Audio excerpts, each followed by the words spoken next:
रब का बंदा पर्दा पोशी करने वाला होता है। फ़कीर वो होता है जो पर्दा पोशी करे। मैं आपको बताऊं, निजात के लिए ये सियासता की हदीस है, इब्ने माजा में मौजूद है।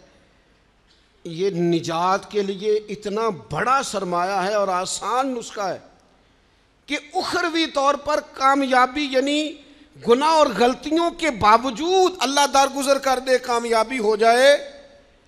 नबी पाक अलैहिस्सलातु सलाम ने फरमाया, तू दुनिया में किसी की पर्दा पोशी कर, अल्लाह क़यामत के दिन तेरी पर्दा पोशी कर देगा। पता है इसका माना क्या है? ऐब खोले बगैर ही रब क़यामत में माफ़ी अता कर देगा। इससे बड़ा सहारा है कोई? सिर्फ इतना करो, पर्दे पर्दे ही रहने दो। बड़ा शौक़ है लोगों को टो में पढ़ने का, जसूसी करने का, खबर लेने का। अच्छा, जो खबर लेनी चाहिए वो नहीं लेते। मोहल्ले में किसकी हरकतें गलत हैं वो सबको पता है, लेकिन भूखा कौन कौन है, बिल किस किस का आया है और परेशान है ये नहीं पता, किसके बच्चे की स्कूल की फीस नहीं गई ये नहीं पता, बाकी गलत कौन कौन है माज़अल्लाह सारा पता रखते। पर्दा पोशी, अल्लाह का बंदा पर्दा पोश होता है। फ़कीरी नाम ही पर्दा पोशी का है।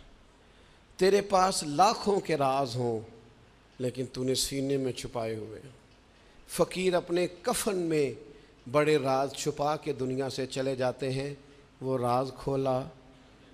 फ़क्र का बहुत बड़ा दर्जा ये है कि तेरा दिल पर्दा पोशी वाला हो, और अगर तू पर्दे खोले, पर्दा दरी करे, तो नबी पाक ने फरमाया जो किसी के पर्दे खोलेगा वो अपने घर के अंदर भी बैठा हुआ तो अल्लाह उसके पर्दे खोल के उसे जलील कर देगा। क्या माना है? साफ सुथरी दो टोक बात है।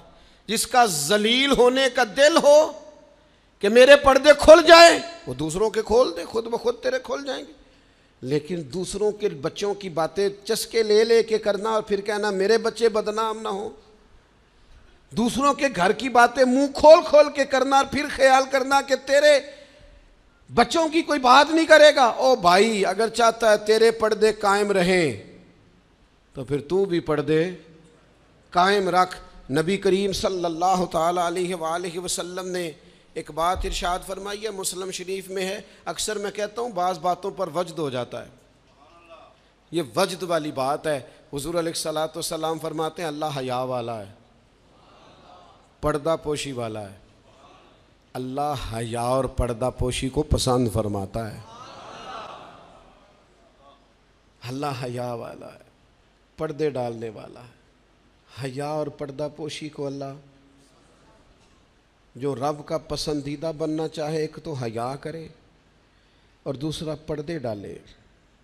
इसका भी ऐब छुपाए, उसका भी ऐब छुपाए, उसके भी ऐब छुपाए।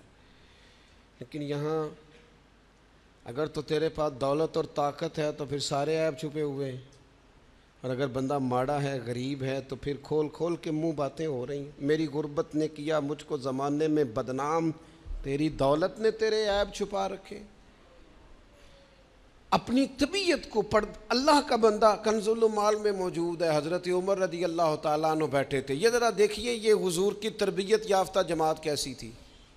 सैयदना फ़ारूक आज़म बैठे हैं, हज़रत जरीर इब्न अब्दुल्ला रदी अल्लाह ताला अन्हु बैठे हैं। एक आदमी की अचानक हवा खारिज हो गई और उसकी आवाज़ आई और बदबू फैल गई।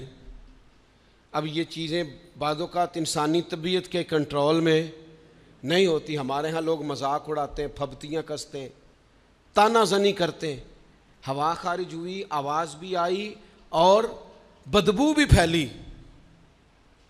तो हज़रत जरीर इब्न अब्दुल्ला फटाफट उठ के खड़े हुए, हज़रत उमर से अर्ज़ करने लगे हुजूर हम सारे जाके वज़ू ना कर रहे हैं, एक आदमी की हवा खारिज हुई है, वज़ू एक का टूटा है।